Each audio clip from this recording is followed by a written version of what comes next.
திருச்செந்தூர் முருகன் ஆசியோடு எல்லோரும் நலமுடன் வாழ நவகிரகங்களையும் பஞ்சபூதங்களையும் வணங்கி சரவணபவ பரணி பாரதியின் அன்பான இனிய வணக்கம். இப்போ இன்றைக்கி நம்ம பேசக்கூடிய ஒரு அற்புதமான ஒரு தலைப்பு என்ன அப்படின்னு பார்த்திங்கன்னா, இந்த இடம் வாங்குறாங்கல்ல, இந்த பூமி வாங்குறாங்க. இந்த பூமி வாங்கிறதுலையே நிறைய பேர் யார் பேரில் வாங்கலாம், யார் பேரில் வாங்கக்கூடாது, எந்த மனையை வாங்கலாம், எந்த மனைவெல்லாம் வாங்கக்கூடாது அப்படிங்கக்கூடிய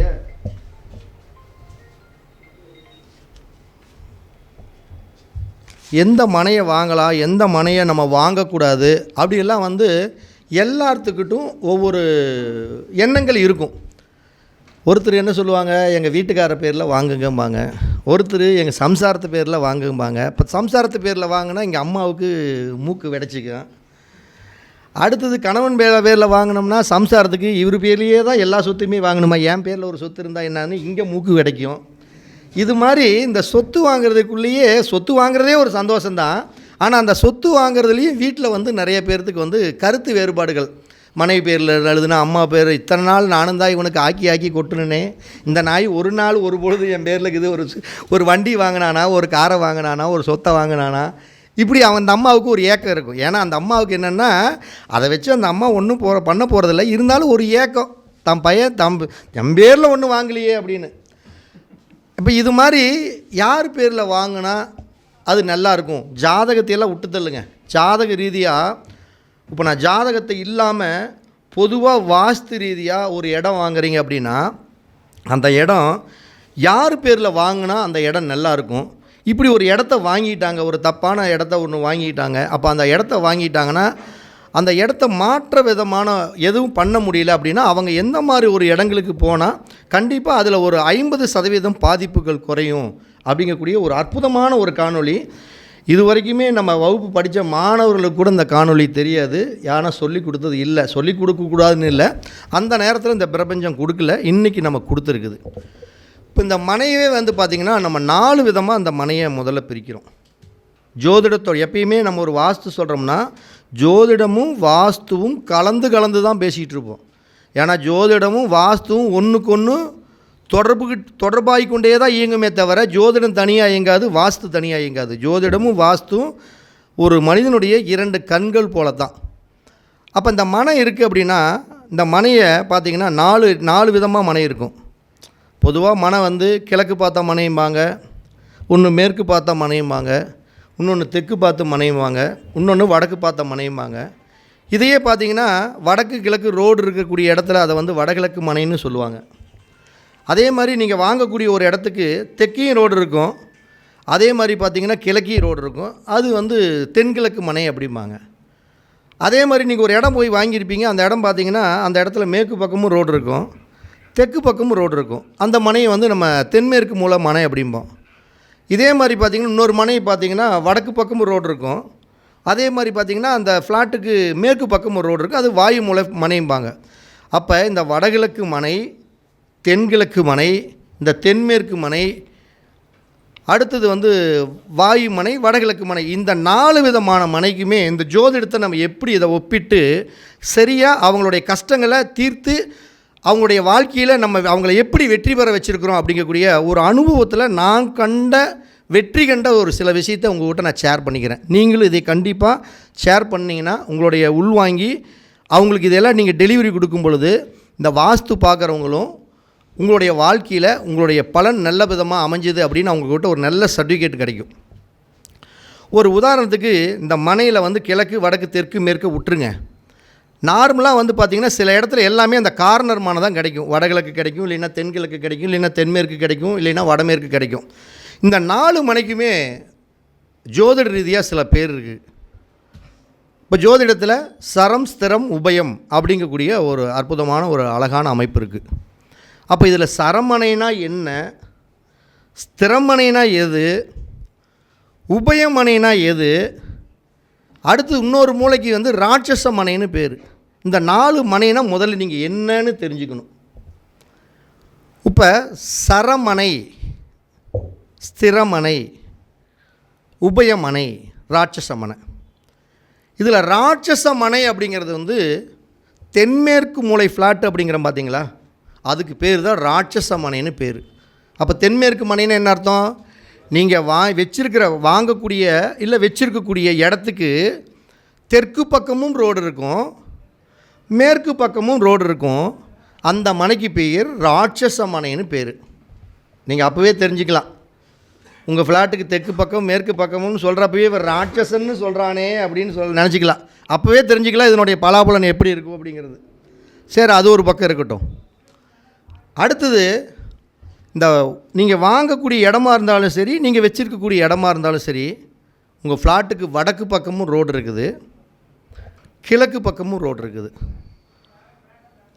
அந்த மனைக்கு பேர் என்ன அப்படின்னு பார்த்தீங்கன்னா உபயமனைன்னு பேர். என்ன பேர் அதுக்கு பேர்? உபயமனை. இது எப்படி வந்ததுங்கிறது, நம்ம எப்படி இதை லிங்க் பண்ணுறோம் ஜோதிடத்தில் அப்படிங்கிற விஷயந்தான். இதில் ஏகப்பட்ட விஷயம் இருக்குது. அதே மாதிரி பார்த்திங்கன்னா, ஒரு ஃப்ளாட்டுக்கு கிழக்கு பக்கமும் ரோடு இருக்கும், ஒரு ஃப்ளாட்டுக்கு தெற்கு பக்கமும் ரோடு இருக்கும். அது தென்கிழக்கு மனையும்போம். அந்த மனைக்கு பேர் என்னென்னா ஸ்திரமனை அப்படின்னு பேர். அப்போ சரமனைங்கிறது ஒன்று ஸ்திரமனைன்னு ஒன்று சொல்லிட்டோம், உபயமனைன்னு சொல்லிட்டோம், ராட்சச மனைன்னு சொல்லிட்டோம். அப்போ இன்னும் எந்த மனை இருக்குது? சரமனை தான் இருக்குது. அப்போ அந்த சரமனைங்கிறது எது அப்படின்னா, உங்கள் ஃப்ளாட்டுக்கு நீங்கள் வச்சுருக்கக்கூடிய இடத்துக்கு வடக்கு பக்கம் ரோடு, மேற்கு பக்கம் ரோடு, அதை வாயு மூலை மனையை சரமனைன்னு சொல்கிறோம். அப்போ சரமனை அப்படி என்பது வாயு மூலை ஃப்ளாட்டு சரமனை. ஸ்திரமனை என்பது தென்கிழக்கு ஃப்ளாட்டு ஸ்திரமனை, வடகிழக்கு ஃப்ளாட்டு என்பது உபயமனை, தென்மேற்கு ஃப்ளாட்டு ராட்சசமனை. இப்படி 4 விதத்துலேயுமே இங்கே இருக்கிற ஆளுங்க 4 பேர் 4 விதமாக 4 ஃப்ளாட்டை வாங்கி வச்சுருக்கிறீங்க. நீங்கள் ஒரு வடகிழக்கு மனையை, அதாவது ராட்சச மனையை நீங்கள் வாங்கி வச்சிட்டீங்க, நீங்கள் உபயமனையை வாங்கி வச்சிட்டீங்க, நீங்கள் உபயமனையை வாங்கி வச்சிட்டீங்க. இப்படி சரம் ஸ்திரம் உபயம் ராட்சச மனையை ஆளாளுக்கு ஒரு மனையை நீங்கள் வாங்கி வச்சிட்டீங்க. இப்படி இந்த ஒரு மனையை வாங்கலான் இருக்கிறீங்க. ஃபஸ்ட்டு வாங்கிட்டீங்கிறது 2வது பட்சம், வாங்கலான் இருக்கிறீங்க. இதை வாஸ்துப்படி நீங்கள் ஜாதகத்தையெல்லாம் தூக்கி ஒரு ஓரம் கட்டி வைங்க. யார் பேரில் வாங்கலாம் அப்படிங்கக்கூடிய ஒரு டாப்பிக்கை பற்றி பேசலாம். இது சக்ஸஸ். அப்போ முதல்ல அதாவது உபயமனையை எடுத்துக்குவோம். உபயமனைனா என்ன அர்த்தம் சொல்லிக்கிறோம்? உபயம்னா என்ன? முதல்ல ஜோதிடத்தில் உபயம்னா என்ன?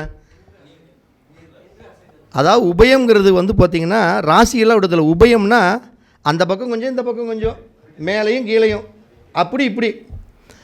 அப்போ உபயமனையை நம்ம யாருக்கு சொல்லிக்கிறோம்? மிதுன கன்னி பற்றி நான் பேசவே இல்லை இது வரைக்கும். வடகிழக்கு ஈசானிய மூலைய ஃப்ளாட்டை தான் நம்ம உபயமனைன்னு சொல்கிறோம். அப்போ இந்த வடகிழக்கில் இருக்கக்கூடிய நவகிரக தெய்வம் யாருன்னு உங்களுக்கு எல்லாத்துக்குமே இன்னும் ஜோதிடத்தில் வாஸ்து பார்க்குறவங்க நிறைய பேர் இன்னும் அது தெரிஞ்சு பேசுகிறாங்களா தெரியாமல் பேசுகிறாங்களான்னு தெரியல. நவகிரகங்கள் எப்பொழுதுமே தன் திசையை வாஸ்துக்காக மாற்றிக்காது.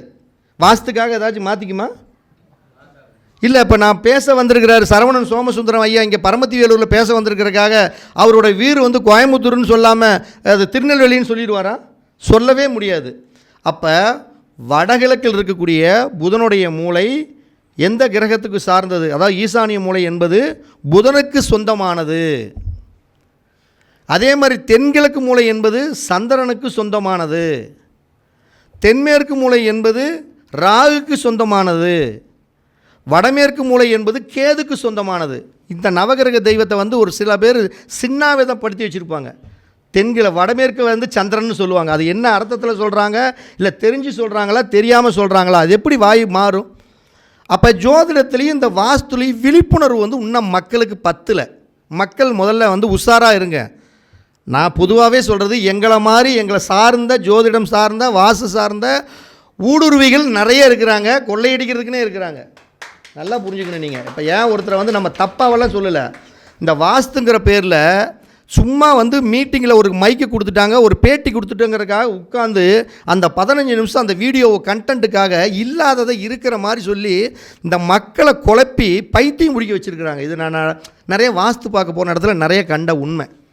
அப்போ ஒரு ஈசானிய ஃப்ளாட்டை நீங்கள் யார் பேரில் வாங்கணும் முதல்ல இப்போ சொல்லுங்கள். அது அந்த கிரகம் எந்த கிரகம்? புதனுடைய கிரகம். புதன் என்பது இரட்டைத்தன்மையாக ஒற்றைத்தன்மை உள்ள கிரகமா? இரட்டைத்தன்மை உள்ள கிரகம். அப்போ நீங்கள் ஒரு ஈசானிய ஃப்ளாட்டு, உங்கள் ஃப்ளாட்டுக்கு வடக்கு பக்கமும் கிழக்கு பக்கமும் ஒரு ரோடு இருக்குது, நீங்கள் இந்த ஃப்ளாட்டை யார் பேரில் வாங்குவீங்க? புதன்னா ஆண் பெண் தன்மைங்க. கணவன் பேர்லேயும் மனைவி பேர்லேயும் தான் நீங்கள் வடகிழக்கு பார்த்த ஃப்ளாட்டை நீங்கள் வாங்கணும். நீங்கள் தனிப்பட்ட ஒரு ஆணோட பேர்லேயோ தனிப்பட்ட ஒரு பெண்ணோட பேர்லேயோ அந்த வடகிழக்கு ஈசானிய மூலையை ஃப்ளாட்டை வாங்கினீங்கனாவே நீங்கள் தோற்றுருவீங்க. ஃபஸ்ட்டு லாஜிக்கே அதுதான். என்னங்க இவ்வளோ அற்புதமான ஒரு நல்ல விஷயத்தை சொல்கிறேன், கைதட்டுறதுக்காக சொல்ல, புரிஞ்சுக்கிட்டீங்களா இல்லையான்னு? என்னங்கய்யா? அப்போ ஈசானிய மூலை ஃப்ளாட்டு வாங்கணும்னா நீங்கள் யார் பேரில் வாங்கணும்னா, உங்களுடைய மனைவி பேரையும் உங்கள் பேரையும் 2 பேர்த்தையும் சேர்த்து ரெக்கார்டு ரிஜிஸ்ட்ரேஷன் பண்ணிங்கன்னா நீங்கள் வாழ்க்கையில் மிகப்பெரிய வெற்றி அடைஞ்சிருவீங்க. ஏன்னா காலச்சக்கரத்துக்கு அது 3ஆம் இடம். வெற்றி ஸ்தானம், முயற்சி ஸ்தானம், வீரிய ஸ்தானம், வெற்றி ஸ்தானம். ஓகேங்களா? இப்போ ஒன்றும் இல்லை, தென்கிழக்கு மூலை ஃப்ளாட்டு, அந்த மூளைக்கு அதுக்கு நான் என்ன பேர் சொல்லியிருக்கிறேன்? ஸ்திரமனை. ஸ்திரம்னா என்ன? நிலையாக இருக்கணும். அப்போ நிலையாக இருக்கணும்னா யார் பேரில் இருக்கு? நிலையானா ஒருத்தன் பேரில் இருக்கணும்னு அர்த்தம். நிலைன்னா என்ன? ஒருத்தர் தானே, உறுதியாக ஒருத்தர் பேர்லேயே. நிலைனா ஒருத்தர். அப்போ தென்கிழக்குனா யார்? சந்திரன். சந்திரன்னாவே அதுக்கு வீட்டில் வந்து அம்மா அப்போ கல்யாண புருஷன் முன்னாடி 2 பேர் இருக்காங்க, நம்ம அம்மா பேர்லேங்கிறத விட ஒரு கணவன் மனைவி 2 பேரும் கல்யாணம் பண்ணதுக்கப்புறம் ஒரு இடம் வாங்குறாங்க. அப்போ இந்த தென்கிழக்கு மனையை பெண் ஜாதகத்திற்கு, அதாவது பெண் பேரில் எழுதுனா மட்டும்தான் அது யோகத்தை கொடுக்குமே தவிர, ஆண் பேரில் எழுதுனா அவனுக்கு கஷ்டத்தை கொடுக்கும், கடனை கொடுக்கும், கோர்ட்டு கேஸ் வம்பு வழக்கு சார்ந்த விஷயங்களை கண்டிப்பாக தென்கிழக்கு பார்த்த ஃப்ளாட்டு வாங்கினீங்க அப்படின்னா அது பெண் பேரில் ரிஜிஸ்ட்ரேஷன் பண்ணாமல், ஒன்று அம்மா பேர்லேயோ அல்லது மனைவி பேர்லேயோ ரிஜிஸ்ட்ரேஷன் பண்ணாமல் தாம் பேர்லேயோ தன்னுடைய தகப்பன் பேர்லேயோ ரிஜிஸ்ட்ரேஷன் பண்ணுனா நிச்சயம் அவன் தோல்வியை தழுவியே தீருவான். இது அனுபவத்தில் கண்ட உண்மை. இப்போ வாயு மூல ஃப்ளாட்டு, அதுக்கு பேர் என்ன பேர் வச்சுருக்கிறோம்? சரமனை. சரம்னா என்ன? ஓடிக்கிட்டே இருக்கிறது, நாய் மாதிரி கழுத மாதிரி. எதுக்கு ஓடுது? எதுக்குடா ஓடிட்டு இருக்கிற? என்னமோ தெரியல, முன்னாடி 3 பேர் ஓடுறானுங்க, நானும் பின்னாடி ஓடுறேன். இந்த கதை தான். அப்போ இந்த சரமனைங்கிறது ஒரு ஃப்ளாட்டிற்கு வடக்கு பக்கமும் மேற்கு பக்கமும் இருக்கக்கூடிய அந்த வாயு மூலை அப்படிங்கிறது சரமூலைன்னு பேர். அப்போ அந்த இடத்துல இருக்கக்கூடிய அதிபதி யார்? கேது பகவான். அப்போ கேது அப்படின்னாவே பொதுவாக யாரை சொல்லலாம்? நம்மளுடைய தாத்தா பாட்டி சொல்கிறோம். அப்போ இந்த வாயு மூலை ஃப்ளாட்டெல்லாம் ஏற்கனவே ஒருத்தருக்கு உங்களுக்கு ஒரு இடத்துல இருக்குது, உங்கள் ஏற்கனவே உங்களுக்கு வாயு மூலை ஃப்ளாட் இருக்குது அப்படின்னா யார் பேரில் இருக்குதோ அப்படியே அவங்க பேர்லேயே வச்சுக்கணும். உன் பேரில் மாற்றலான்னு நீ மாற்றலான்னு நினைக்கிறியோ அன்னைக்கு வந்து பிரச்சனை ஆயிரும். அப்படியும் நீங்கள் இது நான் மாற்றிக்கிறேன் அப்படின்னா உங்கள் வீட்டில் இருக்கக்கூடிய பெண்கள் பேரில் தான் அந்த இடத்த எழுதணுமே தவிர எந்த சூழ்நிலையிலையும் வடமேற்கு ஃப்ளாட்டை ஆண்களுடைய பெயரில் எழுதக்கூடாது. எழுதுனீங்கனாவே என்னாகும்? அந்த இடம் நிரந்தரம் இல்லாமல் போகும். வாயு மூலைங்கிறது என்ன மூலை? காற்று மூலை, நிரந்தரம் இல்லாத மூலை. அப்போ அந்த வீடு கட்டின வீட்டில் வசிக்க முடியாது, கட்டிட்டு வேறு வீட்டுக்கு வாடகைக்கு போயிடுவாங்க. நீங்கள் வேணால் பாருங்கள், வாயு மூலை ஃப்ளாட்டில் வீடு கட்டினவங்கள போய் பாருங்கள். ஒன்று லேடிஸ் பேரில் இல்லாமல் ஜென்ஸ் பேரில் இருந்தால் கம்பல்சரி அந்த வீட்டை கட்டி, கொஞ்சம் வசதி படைச்ச ஆளாக இருந்தால் வீட்டை கட்டிட்டு அந்த வீட்டில் வசிக்க முடியாமல் வேறு வீட்டுக்கு வாடகைக்கு போயிடுவாங்க. கொஞ்சம் சுமாரான ஆளாக இருந்ததுன்னா அந்த வீட்டை விற்றுட்டு போயிடுவாங்க. இப்படிப்பட்ட மனையை நீங்கள் யார் பேரில் வாங்கணுங்கிறது தெரிஞ்சுக்குங்க. இப்போ ராட்சச மனைன்னு சொல்லிட்டேன். ராட்சச மனைங்கிறது எந்த மனை? ஒரு ஃப்ளாட்டுக்கு தெற்கு பக்கமும் மேற்கு பக்கமும் இருந்ததுன்னா அந்த மனை ராட்சச மனை. இதை வாங்கலாமா? முதல்ல யார் பேர்லேயுமே வாங்க வேணான்னு தான் நான் ரெஃபர் பண்ணுறேன். அப்போ ராட்சச மனைன்னு ஏங்க எல்லாருமே அதுக்கோசரம் தெற்கு பார்க்க மனையிலையும் மேற்கு பார்த்த மனையிலையும் வாங்கக்கூடாது அப்படின்னா, அதாவது ராட்சச மனைங்கிறது ஒரு ஃப்ளாட்டுக்கு தெற்கு பக்கம் ரோடு மேற்கு பக்கம் ரோடுனா அது டெட் எண்டாக முடிஞ்சிடக்கூடாது. நல்லா புரிஞ்சுக்கங்க, நான் சொல்கிற விஷயத்தை நீங்கள் பாருங்கள். ஒரு தடை இப்படி வருது, அடுத்தது இப்படியும் மேற்கு பக்கம் ரோடு வந்து அது டெட் எண்டாக முடிஞ்சதுக்கப்புறம் அந்த மூலையில் ஒரு மனை இருக்கும், தென்மேற்கு மூலைன்னு மனை. அதாவது என்னென்னா, இப்போ ஒரு கிழக்குலேருந்து ஒரு ரோடு வருது, அந்த ரோடு அப்படியே கண்ணி விட்டே தெற்க போயிட்டே இருக்கணும், மேற்க போயிடணும். இல்லை ஒரு ரோடு வடக்குலேருந்து இப்படி வந்துகிட்டு இருக்குது, அதாவது மேற்கு பக்கத்தில் வடக்குலேருந்து வந்துகிட்டு இருக்குது, அந்த ரோடு வடக்கு அப்படியே போயிட்டு இருக்கணும். இப்படி போகாமல் அது அப்படி இங்கே பாருங்கள், இந்த செல் இந்த இந்த கார்னரை பார்த்துக்குங்க, உங்களுக்கு புரியும். இப்படி வந்த உடனே இப்படி திரும்பி இந்த பக்கம் வளராமல் இந்த பக்கம் வளராமல் டெட் எண்டில் போய் நின்றுக்குது பார்த்தீங்களா? கார்னர் முட்டுச்சந்துமாங்கள வடிவேல் துரத்திட்டு போய் முட்டுச்சந்தில் மாற்றிக்கிட்டா விட்டு குத்துவாங்களா, அது மாதிரி இப்படி ஒரு இடத்துல போய் மாட்டிக்கிட்டானா அந்த மனை ராட்சச மனை. அது இருக்கிறதுலையே அவனை வச்சு செஞ்சுட்டு போயிடும். என்ன மாதிரி வச்சுட்டு செய்யும்? ஆம்பளை பேரில் இருந்தால் 3 விஷயத்த சொல்லலாம். லேடிஸ் கண்டிப்பாக தப்பாக எடுத்துக்காதீங்க. ஒரு மனைவி இருந்தாலும் மனைவிக்கு நிகரான ஒரு உறவுகளை அவன் கண்டிப்பாக வச்சுக்குவான், மாற்றமே இல்லை. சார் அவர் அப்படி இல்லைங்க, நான் சொன்ன மாதிரி நல்ல பொறுக்க தண்ணி போட்டு தண்ணிக்கு அடிக்ட் ஆயிடுவான்.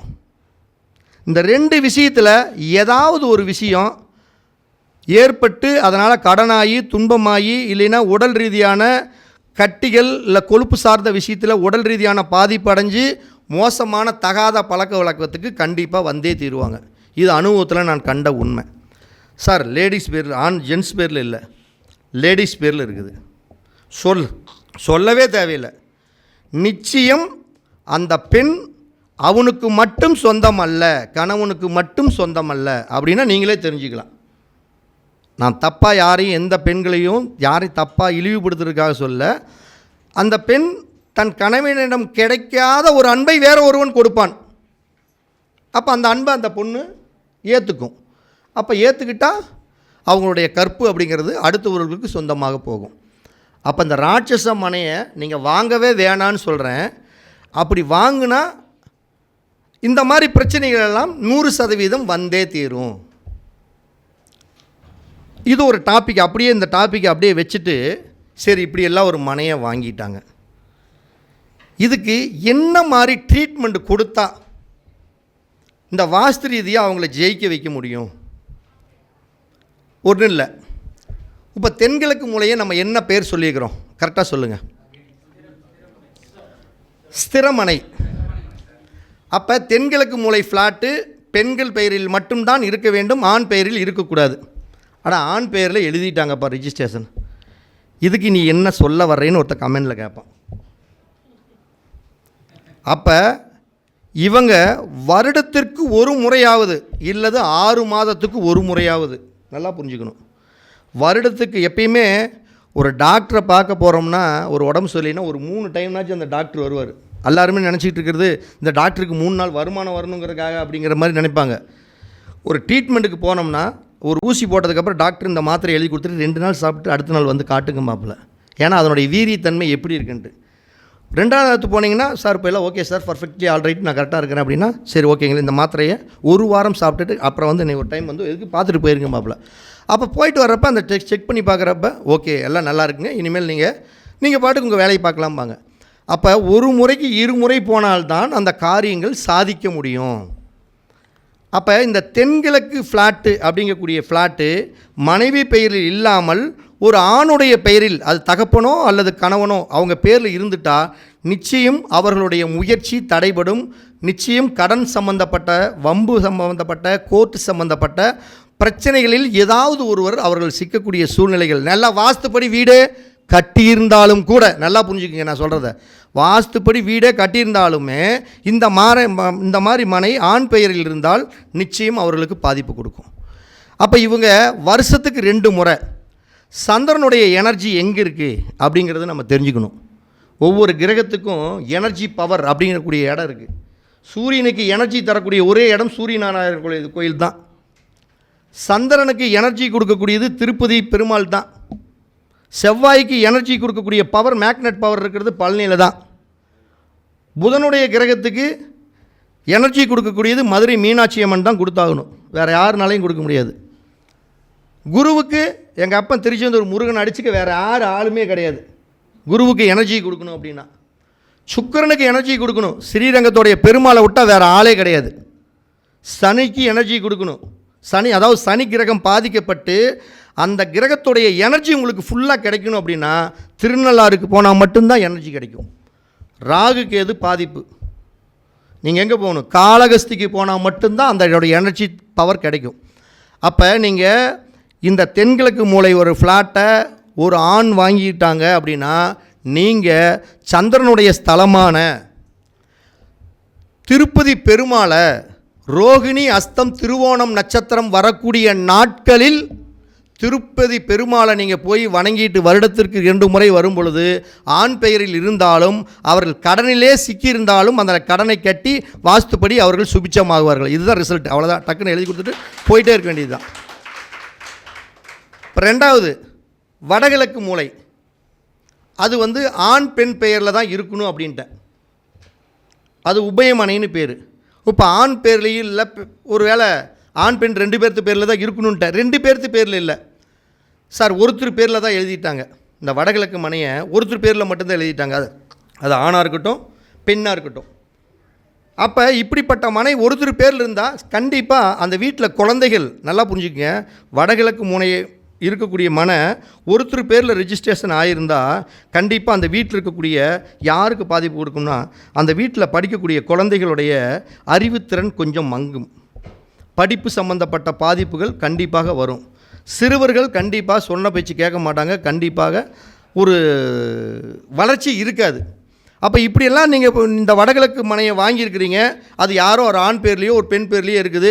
குழந்தைகள் சரியாக படிக்கலை, குழந்தைகளுடைய வளர்ச்சி கிடைக்கல, குழந்தைகள் வந்து டெவலப் ஆக முடியல, குழந்தைகளுக்கு ஒரு திருமணம் அமையலை, அப்படியெல்லாம் ஒன்று இருந்தால் நீங்கள் புதனுடைய எனர்ஜி பவர் கிடைக்கக்கூடிய ஸ்தலம் எந்த ஸ்தலம்?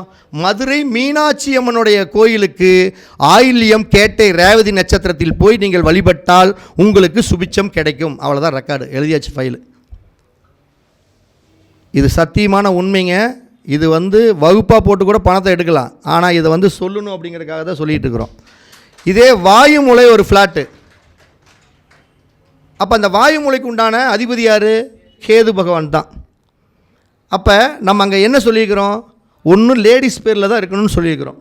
லேடிஸ் பேரில் இல்லை, அம்மா பேர்லேயோ இல்லாது மனைவி பேர்லேயோ இல்லை, ஜென்ஸ் பேரில் மாட்டிக்கிச்சு. அது பையனாக இருக்கலாம், அப்பனாக இருக்கலாம், தாத்தனாக இருக்கலாம். தாத்தனா இருந்துட்டா யோகம். பூர்வீக சொத்தை மாற்றாமல் அவங்க பேர்லேயே வச்சுக்கிட்டு வீடு கட்டினா யோகம். ஒரு வேளை ஆம்பளை பையன் பேரில் அவங்க மகனுடைய பேர்லேயோ இல்லை குழந்தைகள் பேர்லேயோ பண்ணினீங்கன்னா நிச்சயம் அந்த வீட்டில் என்ன நடக்கும்? ஒன்றும் நடக்காது. வீட்டை விற்றுட்டு போயிடுவாங்க, இல்லைன்னா அந்த வீட்டில் வசிக்க முடியாது. கணவன் மனைவி 2 பேர்த்துக்கும் இருக்கக்கூடிய அந்யோன்யங்கள் சிறக்காது. நீங்கள் எழுதியே வச்சுக்கலாம். 2 பேரும் பார்த்தா நம்ம சொல்லலாம், ஏங்க நீங்கள் வேறு அவங்க கல்யாணம் ஆனதுக்கப்புறம் அவங்க 2 பேர் புருஷன் முன்னாடி கிட்டத்தட்ட 13 வருஷம் 14 வருஷம் நல்லா தான் வாழ்ந்துக்கிட்டு இருக்கிறாங்க. அந்த அம்மாவை தனியாக கூப்பிட்டு கேட்டு பாருங்கள், இல்லைன்னா இவனை கூப்பிட்டு தனியாக கேட்டு பாருங்கள். என் சம்சாரத்துக்கிட்ட பகலில் தான் நாங்கள் பேசுவோம், நைட்லலாம் நாங்கள் பேச மாட்டோம்பாங்க. அப்போ அவங்களுக்குள்ளே இருக்கக்கூடிய அந்த அன்பு, அரவணைப்பு, பண்பு, பாசம் அப்படிங்கிறது அவங்களுக்குள்ள டிஸ்டன்ஸு பார்க்குறதுக்கு தோற்றம் நல்லாயிருக்கும், அழகாக இருக்கும். நாகப்பாம்பு மாதிரி பாம்பு பார்க்குறதுக்கு அழகாக தான் இருக்கும், ஆனால் கொத்துனா சூப்பராக இருக்குமா இல்லைங்க? அது மாதிரி தான். அப்போ அவங்க என்ன பண்ணணும்? கேதுவோடைய நட்சத்திரமான அஸ்வினி மகம் மூல நட்சத்திரம் வரக்கூடிய நாளில், இப்போ இவரோட பாயிண்ட்டுக்கு ஒரு விஷயத்தை சொல்கிறேன், இவரும் ஒரு விஷயத்தை சொல்லியிருக்காருன்னா ஒவ்வொரு தகவலும் நம்மளுக்கு கிடைக்கக்கூடிய ஒரு அற்புதமான ஒரு விஷயம். அதையே அவரோட பாணியே நம்ம கொஞ்சம் எடுப்போம். எல்லா விஷயத்தையும் ஒவ்வொருத்தருக்கும் இல்லை. கேதுவோடைய நட்சத்திரத்திலேயே யமகண்ட நேரத்தில் போய் நீங்கள் உட்காந்து இன்னும் நல்லா தரிசனம் பண்ணுங்க, சூப்பராக ஒர்க் அவுட் ஆகுமோ? ஒர்க் ஆகாதாண்ணா? கண்டிப்பாக ஆகும். அப்போ அங்கே போய் நீங்கள் திருநாகேஸ்வரத்தில் இருக்க, அதாவது காளகஸ்தியில் போய் பாதாள விநாயகர் அப்படின்னு ஒருத்தர் இருக்கார், அங்கே போய் நீங்கள் வழிபட்டீங்க அப்படின்னா அந்த வீட்டில் நீங்கள் நிரந்தரமாக வசிக்கலாம். நீங்கள் டெஸ்ட்டு பண்ணி பாருங்கள். கணவன் மனைவி 2 பேர்த்துக்குள்ளே எங்களுக்குள்ளே ஒரு சங்கடம் இருக்குது, கருத்து வேறுபாடு இருக்குது, நாங்கள் 2 பேரும் மிஸ் அண்டர்ஸ்டாண்டிங்கே வாழ்கிறோம்.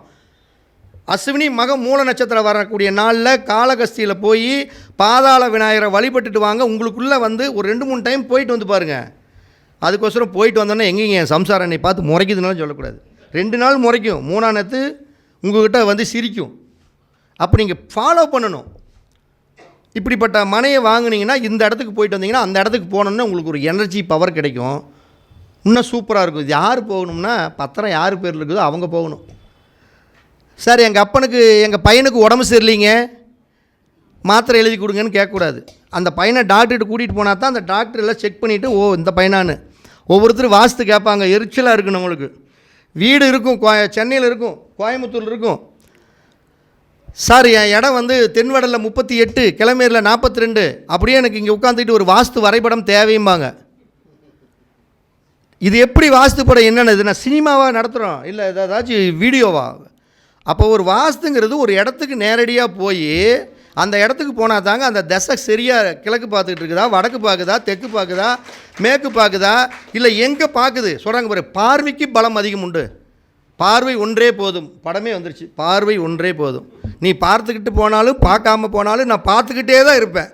பாட்டே வந்துருச்சா இல்லைங்க? அப்போ அந்த பார்வைங்கக்கூடிய விஷயத்த எப்படி படத்துலேருந்து எல்லா விதத்துலையும் எடுத்திருக்காங்க. அப்போ ஒரு வாஸ்துங்கிறது ஒரு நேரடியாக போய் ஒரு ஸ்பாட்டில் நின்று பார்த்தா தான் அந்த இடத்துடைய திசையுடைய தன்மை, எனர்ஜி பவர் தெரியுமே தவிர இங்கிருந்துக்கிட்டு பார்க்கவே முடியாது. ஆனால் இங்கிருந்துக்கிட்டே நான் பார்ப்பேன் அப்படின்னு சில வாஸ்து நிபுணர் இருப்பாங்க. அப்போ யார் இப்படி பார்க்க முடியும்? 9 கிரகங்கள் உச்சம் பெற்ற ஒரு வாஸ்து நிபுணரால் மட்டுமே வீட்டிலிருந்து கொண்டே அவர்களுடைய இடத்தின் தன்மையை அறிய முடியும். சும்மா வந்து பார்க்கலான்னு சொன்னால் கூட சத்தியமாக கொஞ்சம் ஏதோ ஒரு விதத்தில் ஹெல்ப் பண்ணி கொடுக்கலாங்க. இப்போ நான் அன்றைக்கி ஒரு தடவை சென்னைக்கு போயிருந்தேன். சொன்னால் நம்ப மாட்டேங்க. ஒரு சென்னைக்கு ஒரு விசிட் யாருக்கு கூட சென்னைக்கு இவர் வந்திருந்தார். ஒரு விசிட்டு வாஸ்து பார்க்குறதுக்கு. ஊர் பேர் வந்து செஞ்சிக்கிட்ட வளர்த்திங்கிற ஒரு ஊர். வாஸ்து பார்க்க போயிருந்தோம்.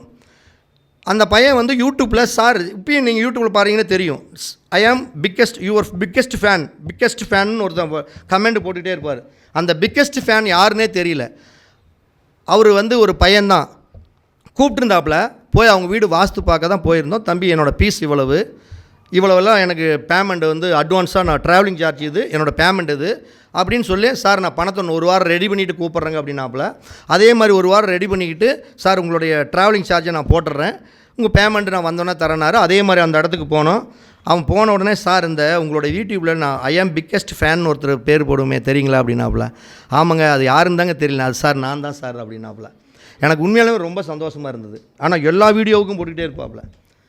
அந்த பையன் அங்கே போய் அவங்க வீட்டில் என்ன தெரிஞ்சுக்கணும், நீங்கள் இப்போ என்ன தெரிஞ்சுக்கணும் அப்படின்னா, அந்த வீடு வந்து மேற்கு பார்த்த வீடு.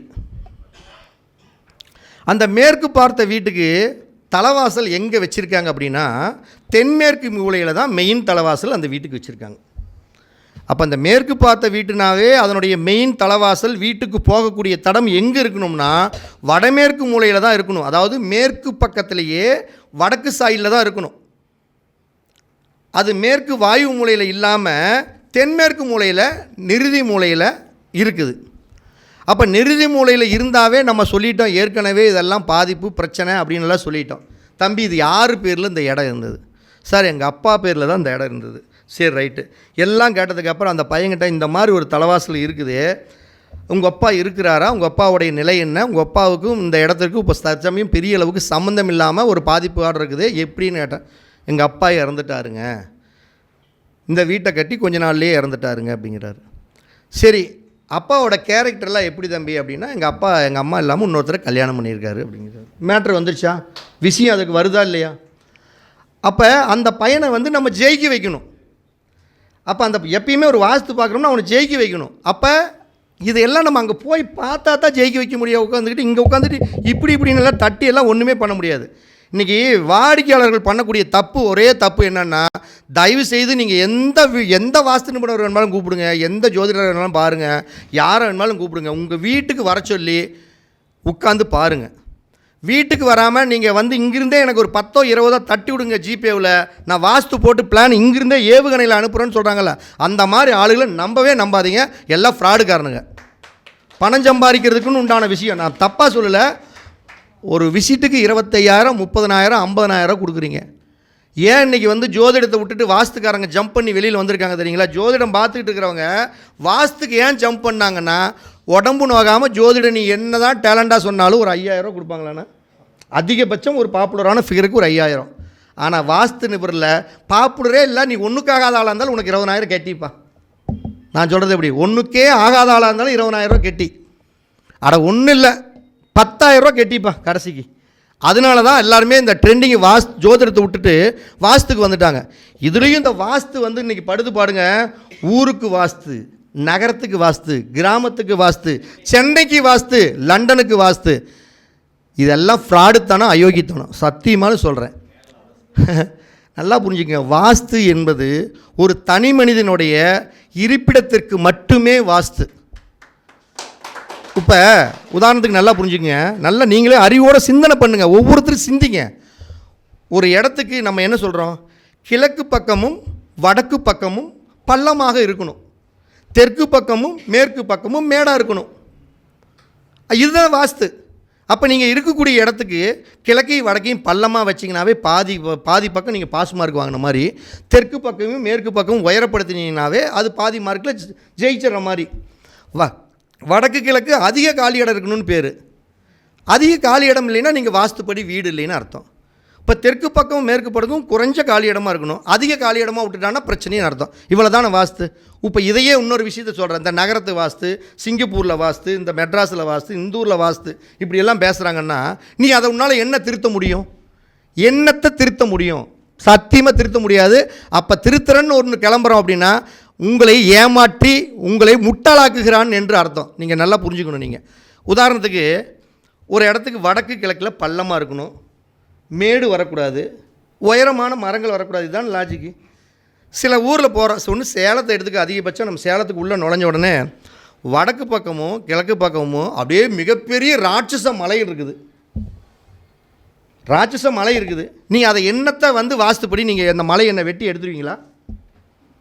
அப்போ சேலத்தில் இருக்கிறவன் ஒருத்தனுமே ஜெயிச்சதே இல்லையா? ஆமாம், வடக்கு பக்கம் மலை இருக்குது. இவனை போய் என்ன பண்ணுறீங்கன்னா ரம்பத்தை எடுத்துகிட்டு போய் அறுத்து அதை தூக்கி தள்ளிட்டு வந்துட்டான்னா இந்தியா வல்லரசாயிரும். அப்போ என்ன, அப்போ மக்களை எந்த அளவுக்கு முட்டாளாக்குறானுங்க. இந்த முட்டாளாக்குற அளவுக்கு இந்த பின்னாடி இந்த மக்கள் போகிறானுங்க பாரு, கிறுக்குனுங்க. இவனுங்க அதை விட முட்டாள்னு தான் சொல்லுவேன். ஏமாத்துறதுக்கு ஒருத்தர் இருந்தால், ஏமாத்துறதுக்கு நல்லா பாருங்க, ஏமாறுறதுக்கு ஒரு 10 பேர் இருந்தால் ஏமாத்துறதுக்கு ஒருத்தர் இருந்துக்கிட்டே தான் இருப்பான். இதுதான் உலக நியதி. அவனைத்தான் நம்புவாங்க. அப்போ நீங்கள் நல்லா புரிஞ்சுக்கணும் ஒரு விஷயம். நீங்கள் உங்கள் வீட்டை முதல்ல நம்ம முதுகில் இருக்கக்கூடிய அழுக்கை மட்டும்தான் துடைக்கணுமே தவிர அடுத்தவங்க வீட்டுடைய அழுக்கை துவைக்கவே கூடாது. அது சொரிஞ்சின்னா முதுகில் ஒருத்தனுக்கு அழுக்கு போய் நீ சொரியிற அழுக்கு இருக்குதுன்னு அவன் முதல் ரத்தம் வரும், அவன் அடிதடி வரும், அவன் என்ன முதுகு சொரிஞ்சிட்டான்னு சொல்லி சண்டை வரும்.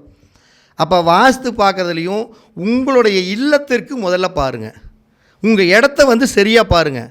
முதல்ல நீங்கள் ஜெயிச்சா தான், லக்னம்ங்கிற நீங்கள் ஜெயிச்சா மட்டும்தான் அது சக்ஸஸ் அடைய முடியும், இல்லைன்னா அடையவே முடியாது.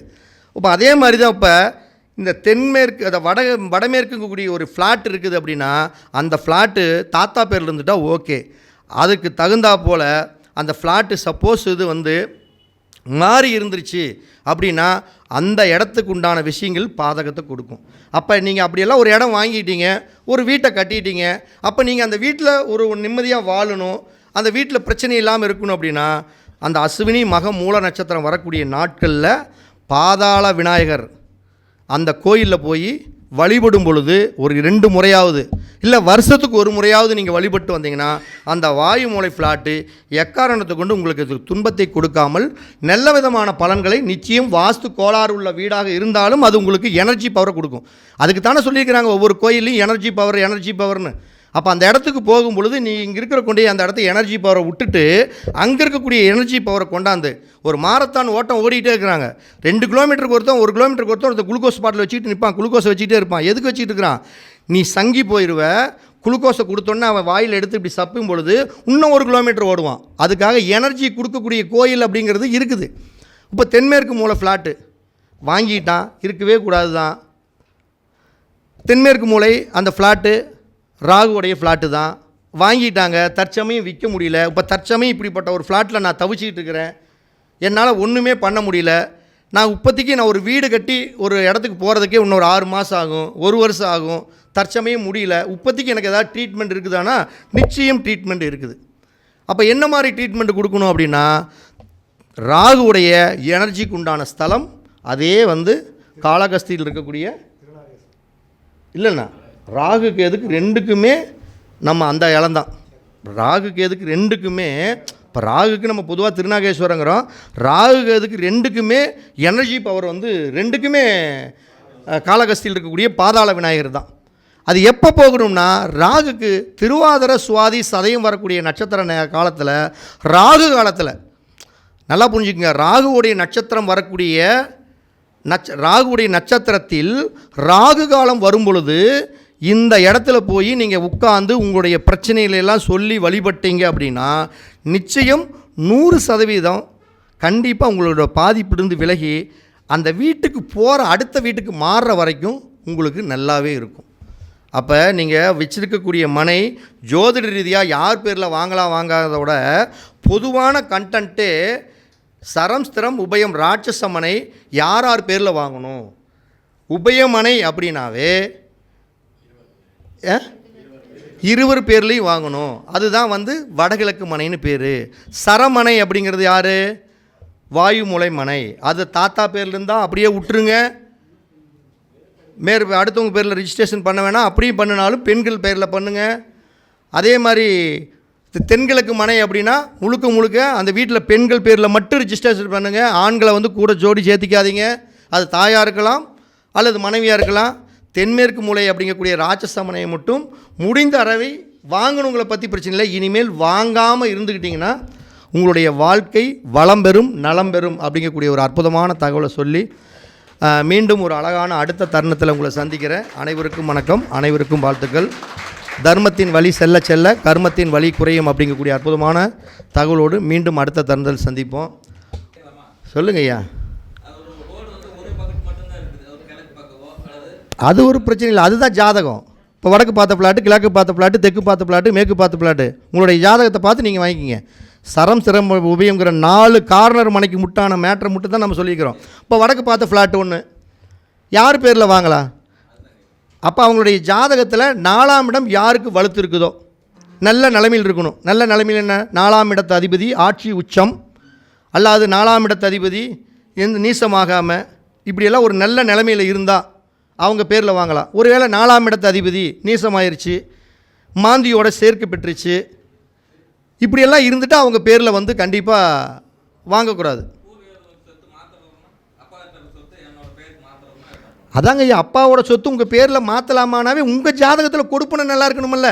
உங்கள் ஜாதகத்தில் 4ஆம் இடத்தை தான் நீங்கள் பார்க்கணும். உங்கள் பேரில் வாங்கக்கூடிய சொத்து என்பது 4ஆம் பாவம், எங்கள் அப்பா பேரில் இருக்கக்கூடிய சொத்து என்பது 9ஆம் பாவம். அப்போ உங்கள் பேரில் வந்து சொத்து ரிஜிஸ்ட்ரேஷன் பண்ணலாமானாவே முதல்ல உங்களுக்கு சொத்து வாங்கக்கூடிய சொத்தை அனுபவிக்கக்கூடிய யோகம் உங்கள் ஜாதகத்தில் உள்ளதா? அப்போ என்ன 4ஆம் இடம், அந்த 4ஆம் இடத்துல ராகுவோ கேதுவோ அல்லது 4ஆம் இடத்துல மாந்தியோ இருந்தால் உங்கள் பேரில் நிச்சயம் வாங்கக்கூடாது. வாங்கினா அது சிறப்பான பலனை கொடுக்காது. அல்லது 4ஆம் இடத்தோட அதிபதி ராகு கேதுவுடைய நட்சத்திரமான அஸ்வினி மகம் மூலம் திருவாதிரை சுவாதி சதயத்தில் இந்த 4ஆம் இடத்து அதிபதி நட்சத்திரமாக வந்தாலும் உங்கள் பேரில் வாங்காமல் இருந்துக்கிட்டிங்கன்னா அந்த சொத்தில் நீங்கள் சந்தோஷமாக வாழலாம். இவ்வளோ தாங்க மேட்ரு.